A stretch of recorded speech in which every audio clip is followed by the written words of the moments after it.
नमस्कार दोस्तों, मैं उपेंद्र आप सभी का स्वागत करता हूं अपने YouTube चैनल पे। आज हम रीजनिंग में एक नया टॉपिक देखेंगे, कोडिंग तथा डिकोडिंग। इस चैप्टर को सभी बच्चे जानते हैं क्योंकि ये एक आसान चैप्टर है, लेकिन अगर एग्जाम में इससे प्रश्न आ जाए तो उन प्रश्नों को कैसे जल्दी से सॉल्व करेंगे जिससे हम अदर प्रश्नों के लिए टाइम बचा सकें, वो हम इसमें देखेंगे। उससे पहले हमने इस पे रीजनिंग में अल्फाबेट पढ़ा रखा है, फिर पासा पढ़ा रखा है, जिसका लिंक आपको डिस्क्रिप्शन में मिल जाएगा। वो वीडियो आप जरूर देखें, उससे आपको बहुत ज़्यादा फायदा होगा। हम आज कोडिंग डिकोडिंग से एकदम सीरियल वाइज से पढ़ेंगे रीजनिंग में, जिससे आपका कैलकुलेशन फास्ट हो, क्योंकि हमें एग्जाम में टाइम बचाना रहता है। एग्जाम में हम टाइम तभी बचा पाएंगे जब हमारा कैलकुलेशन क्या हो, फास्ट हो, क्योंकि प्रश्न हर बच्चा लगा लेता है, लेकिन सिलेक्शन उसी का होता है जो प्रश्न को तेजी से सॉल्व करे। तो हम कुछ ऐसे ही ट्रिक लेकर आपके बीच हाजिर हैं, तो बने रहिएगा मेरे वीडियो के साथ, और इस वीडियो को लाइक शेयर और मेरे चैनल को सब्सक्राइब करना मत भूलिएगा फ्रेंड्स। तो चलिए स्टार्ट करते हैं। देखिए, कोडिंग और डिकोडिंग एकदम बेसिक से देखेंगे हम लोग कि कोडिंग क्या होता है, डिकोडिंग क्या होता है, इससे प्रश्न एग्जाम में कितने टाइप से पूछता है। देखिए, कोडिंग कोडिंग यानी कूट लेखन। कोडिंग कोडिंग कहने का मतलब क्या है? कोडिंग कहने का मतलब क्या है? यानी किसी अर्थपूर्ण शब्द को एक विशेष नियम के द्वारा अर्थ विहीन शब्द में बदलना ही क्या है? कोडिंग। किसी अर्थपूर्ण शब्द को एक विशेष नियम के द्वारा बदलना ही क्या है?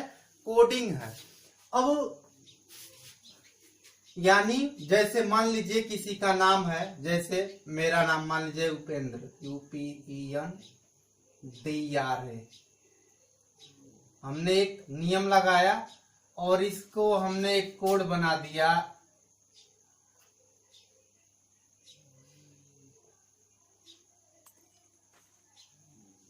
अब मैं कहूं कि इसका कुछ अर्थ निकल रहा है, नहीं, ये यहाँ पे तो नाम निकल रहा है अर्थ उपेंद्र, यानी ये किसी व्यक्ति का नाम है, यानी यह क्या है? एक अर्थपूर्ण शब्द है। यह एक अर्थपूर्ण शब्द है, लेकिन यह एक अर्थ विहीन शब्द है।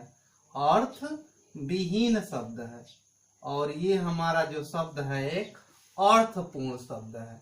कैसा शब्द है? अर्थपूर्ण शब्द है। यानी किसी अर्थपूर्ण शब्द को एक विशेष नियम के द्वारा अर्थ विहीन शब्द में बदलना ही क्या है? कोडिंग है। बदलना ही क्या है? कोडिंग है।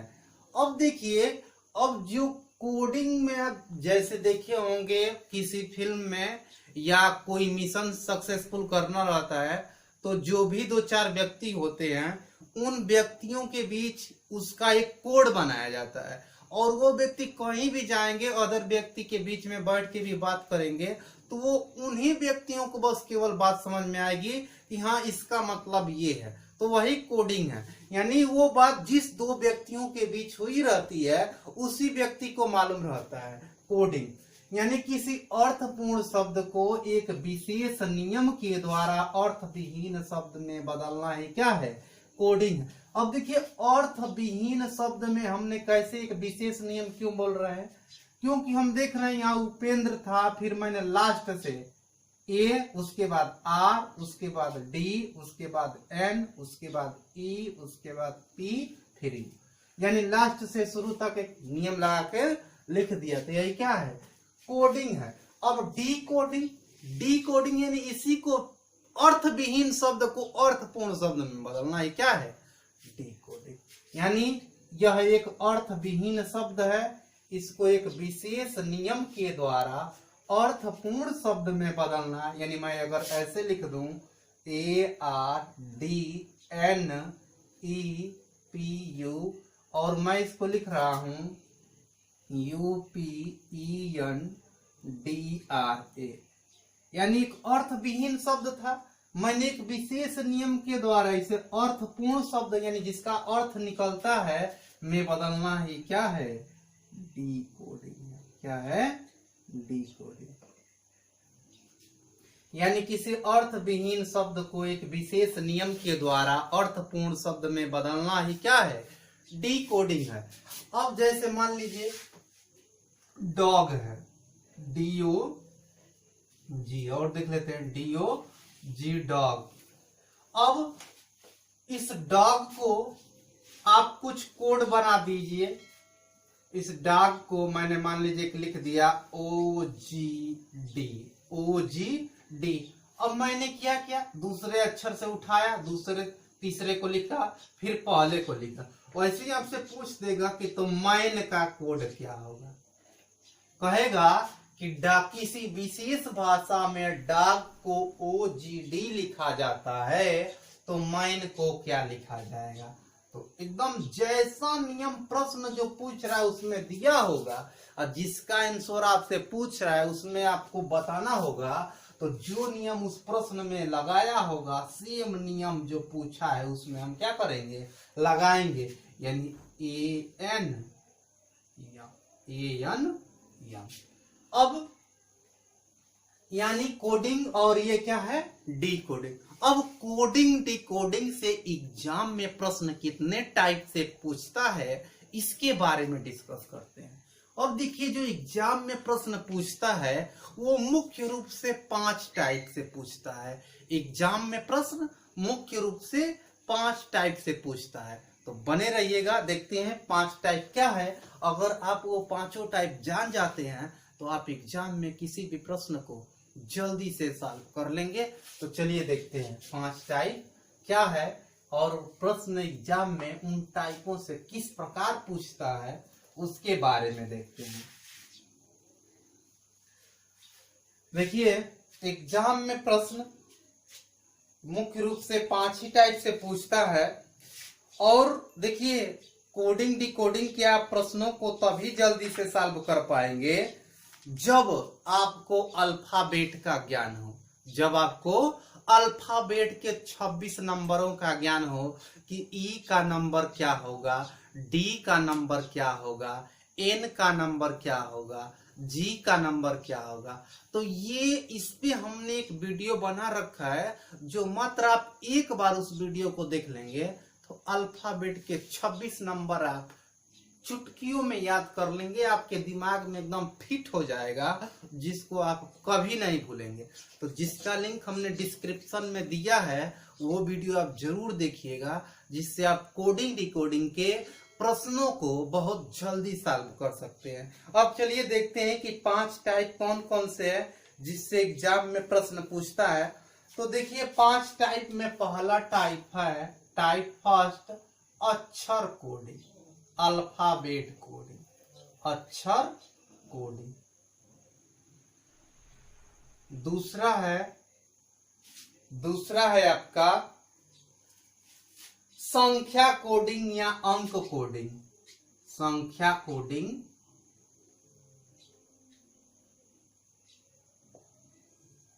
या अंक कोडिंग।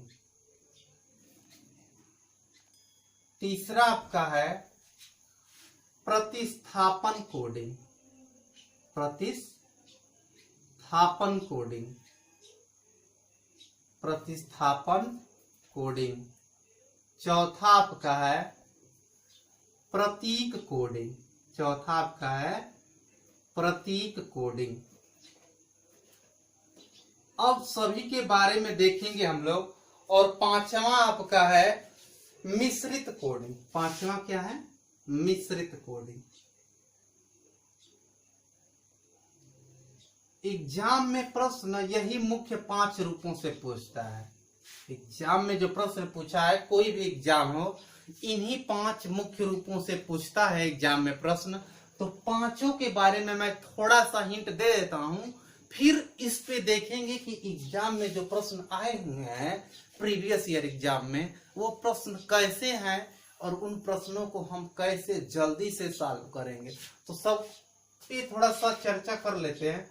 अक्षर कोडिंग या अल्फाबेट कोडिंग। अक्षर कोडिंग, अभी हमने जो कोडिंग और डिकोडिंग को समझाया है, अभी हमने जो कोडिंग डिकोडिंग को समझाया है वो आपका अक्षर कोडिंग ही था। जैसे मैंने लिखा था, अभी उसी एग्जाम्पल को उठाते हैं। उपेंद्र को हमने लिखा ARDNEPU,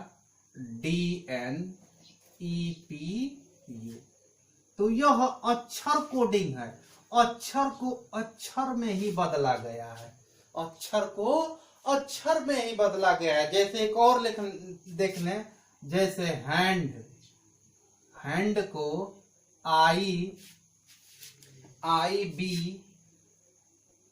कहा जाता है, हैंड को IOOB कहा जाता है। तो सिल्क ISLK को क्या कहा जाए।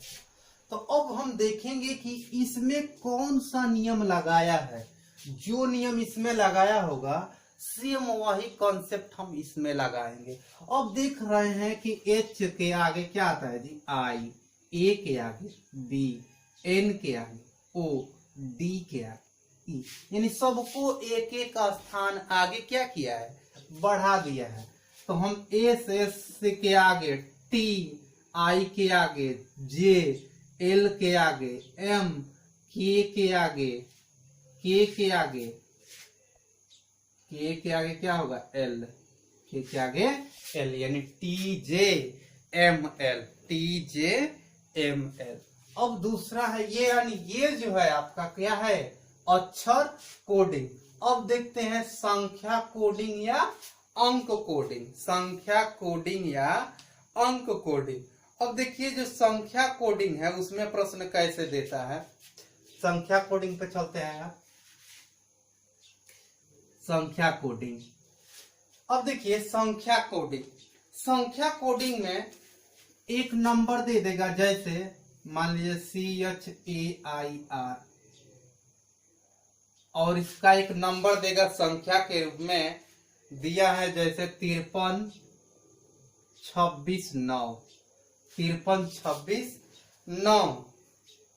तो कह रहा है, और कह रहा है ईयर को, एक और दिया इसमें, ईयर को 7 to 9 लिखा जाता है। तो ईयर को क्या लिखा जाए, ईयर को क्या लिखा जाए। तो जो ये प्रश्न है ये आपका क्या है, संख्या कोडिंग। अल्फाबेट को संख्या में बदल दे रहा है, अल्फाबेट को संख्या में। तो अब यहाँ पे क्या कर रहा है, अब देखते हैं कि यहाँ पे वो क्या कर रहा है। अब देखिए C का नंबर होता है कितना, 3, H का नंबर कितना होता है 8। मैं कह रहा हूँ कि अंक अगर आपको याद है तो आप तुरंत प्रश्न में, I का 9, R का 18, R का 18। तो क्या कर रहा है, देखिए क्या कर रहा है। अब देखते हैं कि इसमें देखिए, इसमें 3 यानी C का इसमें। अब देखिए इसमें हम अगर देख रहे हैं कि C का 3 है तो 3 से 5 तो हो रहा है, H का 8 है, 8 से 3 और, तो यहाँ पे एक कॉम्बिनेशन नहीं बन रहा है। तो हम पहले दोनों को चेक कर लेंगे कि यहाँ पे देख रहे हैं A और R, A के लिए 2 का प्रयोग कर रहा है, R के लिए 9 का, यहाँ भी A के लिए 2 का और R के लिए 9 का। यानी कंफर्म हो गया कि जो अक्षर यानी सेकंड पे H है तो H के लिए 3 का प्रयोग हुआ है, C के लिए 5 का प्रयोग हुआ है, A के लिए 2 का, R के लिए 9 का। तो H का क्या हो जाएगा जी, H का 3, E का 7, A का 2, R का 9, यानी 3 7 2 9। तो ये जो आपका है क्या है, अंक कोडिंग। अब देखिए प्रतिस्थापन कोडिंग क्या है। प्रतिस्थापन कोडिंग पे एक प्रश्न देखते हैं। प्रतिस्थापन कोडिंग, मैं प्रश्न लिख लेता हूं। आगे देखिए प्रश्न है प्रतिस्थापन कोडिंग में कि यदि नीले को हरा, हरे का अर्थ सफेद, सफेद का अर्थ काला, काले का अर्थ लाल, लाल का अर्थ पीला हो तो कच्चे केले का रंग कौन सा है? पहला ऑप्शन दिया है काला, दूसरा दिया है नीला, तीसरा सफेद, चौथा पीला और पांचवा लाल। और एक और प्रश्न नीचे दिया है। तो देखिए प्रतिस्थापन कोडिंग, प्रतिस्थापन यानी एक के जगह पे दूसरे को ला देना ही क्या है? प्रतिस्थापन कोडिंग। इसमें यही तो कर रहा है कि नीले के स्थान को हटाकर हरा कर रहा है, हरे के जगह पे सफेद कर रहा है। अब देखिए ऐसे, ये तो अभी छोटा छोटा प्रश्न, लेकिन एग्जाम में जो प्रश्न आते हैं ये भी एग्जाम के ही प्रश्न है, तो काफी लॉन्ग प्रश्न आते हैं, बड़े बड़े, जिसको यदि आप पढ़ते हैं उन प्रश्नों को तो उन प्रश्नों को पढ़ने में ही आपका टाइम ज्यादा वेस्ट होगा। तो मैं आपको आज सिखाऊंगा कुछ ऐसा कि जिससे आप जाएंगे एग्जाम में तो प्रश्न तुरंत सॉल्व हो जाएगा। अब ऐसा जब भी प्रतिस्थापन कोडिंग दे दे तो ये सोचिए कि आपका टाइम बच गया। क्यों, कैसे? जब भी प्रतिस्थापन कोडिंग यानी हरा, पीला, लाल या जल को आसमान, ऐसे जब भी प्रश्न दे तो आप केवल लास्ट में प्रश्न को पढ़ेंगे और लास्ट में पढ़ेंगे कि प्रश्न क्या पूछा है और उसका रियल लाइफ से तुलना करेंगे कि रियल में इस चीज का रंग कैसा होता है। अब जब आप ऐसे करेंगे तो बस उस प्रश्न में ये ढूंढेंगे कि उसको जगह पे किसको लाया गया है, यानी उस रंग या उस वस्तु के जगह पे जिस वस्तु को लाया गया होगा वही आपका क्या है? आंसर है। जैसे ये प्रश्न था कि यदि नीले का अर्थ हरा, हरे का अर्थ सफेद, सफेद का अर्थ काला, काले का अर्थ लाल, लाल का अर्थ पीला हो तो कच्चे केले का रंग कौन सा होगा? आखिर आपको सभी या हमको सबको पता है कि कच्चा केला होगा तो किस रंग का होगा जी? हरा रंग का। कच्चा केला कैसा होगा? हरा। तो इस प्रश्न में बस हम ये ढूंढेंगे कि हरा को क्या कहा गया। तो हम यहाँ पे देख रहे हैं कि हरे का अर्थ क्या है? सफेद। हरे का अर्थ सफेद है, तो इसका आंसर क्या होगा? सफेद। तुरंत आंसर आ जाएगा, इसका आंसर क्या होगा? सफेद होगा। ठीक, वैसे एक और प्रश्न दिया है, यदि आसमान को काला कहा जाए, काले को जल कहा जाए, जल को हरा कहा जाए, हरे को बादल कहा जाए, बादल को नीला कहा जाए, नीले को जमीन कहा जाए, जमीन को लाल कहा जाए, तो मछलियां कहाँ रहेंगी? बस आपसे प्रश्न क्या पूछा है? मछलियां कहाँ रहेंगी? हम सभी लोग जानते हैं कि मछलियां कहाँ रहती हैं? जल में रहती हैं, पानी में रहती हैं। तो इस प्रश्न में हम ये ढूंढेंगे कि जल या पानी को क्या कहा गया है। प्रश्न में ढूंढेंगे कि जल को क्या कहा गया है। तो यहाँ देख रहे हैं कि जल को हरा कहा जाए, जल को हरा कहा जाए, तो बस यही आपका आंसर छुपा है, जल को हरा कहा जाए। तो इसका आंसर क्या होगा?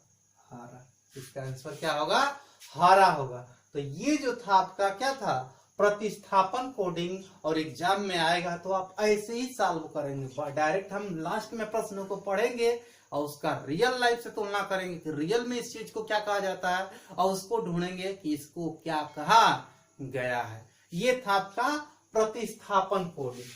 चौथा जो इस चैप्टर का सबसे आसान है वो है क्या? प्रतीक कोडिंग। वो क्या है? प्रतीक कोडिंग। तो प्रतीक कोडिंग पे एक प्रश्न देखते हैं। प्रतीक कोडिंग पे आगे देखिए, प्रतीक कोडिंग सबसे आसान इस चैप्टर का जो टॉपिक है प्रतीक कोडिंग।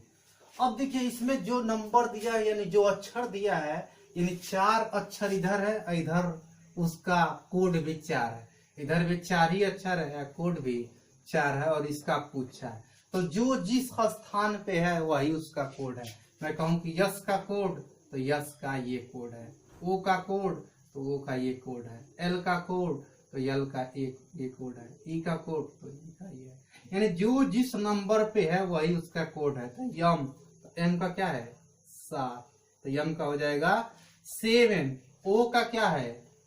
5, तो ओ का हो जाएगा 5। डी का क्या है? 3, तो डी का हो जाएगा 3। ई का क्या है? तो ये हो जाएगा। एस का क्या है? ये इसका क्या हो गया? कोड हो गया। ये इसका क्या हो गया? कोड। यानी ये सबसे आसान है, जो जिस नंबर पे होगा वही उसका क्या होगा? कोड होगा। आगे साइड को हैश दे रहा है तो इसका कोड ये अब डायरेक्ट मैं चलता हूँ आर, तो आर का एट द रेट जो जिस नंबर पे है वह इसका कोड है। ए तो परसेंटेज, ए का क्या है 2 नंबर पे, तो 2 नंबर पे इधर क्या है परसेंटेज। आई 3 नंबर पे क्या है 3, तो यहाँ हो जाएगा 3। एस का क्या है एस हो जाएगा। और ई का क्या हो जाएगा 6, तो यह इसका क्या हो जाएगा कोड हो जाएगा, यह इसका कोड हो जाएगा। आगे हम देखते हैं इसका लास्ट टॉपिक मिश्रित कोडिंग। कि मिश्रित कोडिंग क्या है, तो मिश्रित कोडिंग पे चलते हैं हम लोग, मिश्रित कोडिंग पे। अब देखिए प्रश्न है कि किसी सांकेतिक भाषा में नी टीन फू का अर्थ है हु आर यू तथा नी टीन से का अर्थ है वेयर आर यू, तो वेयर का कोड क्या होगा। तो देखिए जब ये आपका जब मिश्रित कोडिंग होगा तब कैसे प्रश्न को जल्दी से सॉल्व करेंगे मैं सिखाऊंगा आपको। अभी तो यहाँ पे 2 दिया है, 3 4 5 आ जाएगा, तब कैसे करेंगे। तो देखिए मैं पहले लिख लेता हूँ यहाँ पे नी टी हु को कह रहा है कि हु आर यू, और कह रहा है कि नी टीन से को कह रहा है वेयर आर यू।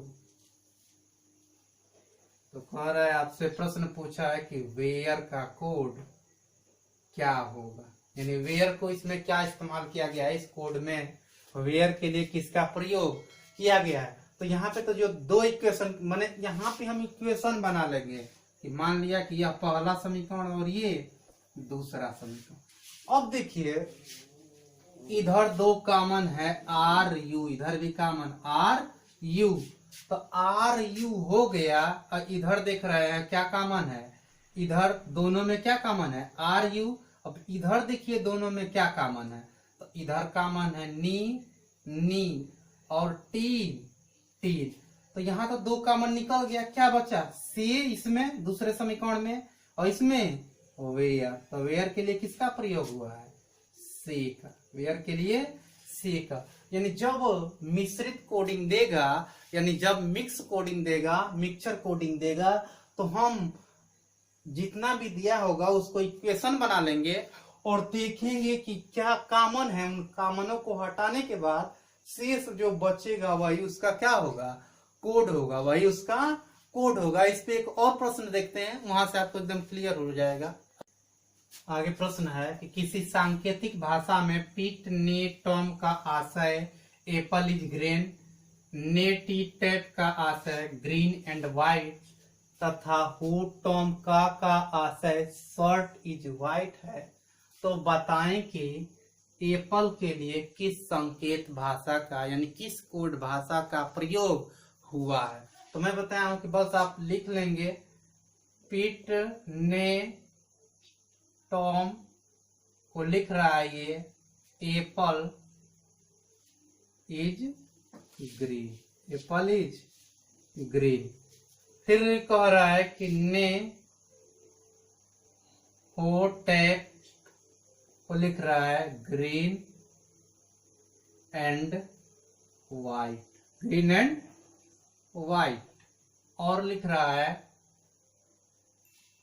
हूं टॉम का को लिख रहा है shirt is white, shirt is white.